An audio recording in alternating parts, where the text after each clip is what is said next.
Shakargarh Narwal resident editor Hussain Subhani सियाल पाकिस्तान नंबरदार association के तमाम senior मरकजी सूबाई डिवीज़न और ज़िले अहदेदारान और पंजाब भर के ज़िला और तहसीलों के सदूर जनरल सेक्रेटरीज़ और अहदेदारान नंबरदारान ने गवर्नर पंजाब सरदार सलीम हैदर खान से गवर्नर हाउस लाहौर में मुलाकात की। उन्हें गवर्नर पंजाब का मनसब संभालने पर मुबारकबाद पेश की और नंबरदारी निज़ाम में दरपेश मसाइल से आगाह किया।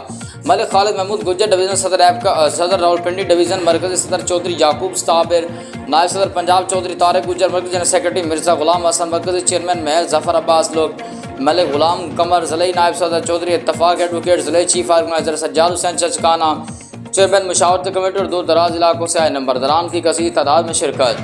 गवर्नर पंजाब ने कहा कि तमाम नंबरदार भाई, जब तक मैं गवर्नर हूँ आप तमाम नंबरदार अपने आप को गवर्नर समझें। मैं अवामी गवर्नर हूँ, नंबरदारान के मसाइल से आगाह हूँ। मैं आपके तमाम मसाइल के हल के लिए अपनी सिफारिशात हुकूमत पंजाब को भेज कर हल कराऊँगा। गवर्नर पंजाब ने नंबरदारान साहिबान के इत्तेहाद भी ज़बरदस्त और खूबसूरत अल्फाज में तारीफ़ की। आखिर में गवर्नर पंजाब ने गवर्नर हाउस में आने वाले तमाम नंबरदारान की मुबारकबाद देने का शुक्रिया अदा किया और पंजाब में नंबरदारों के इत्तेहाद को खिराज तहसीन पेश की।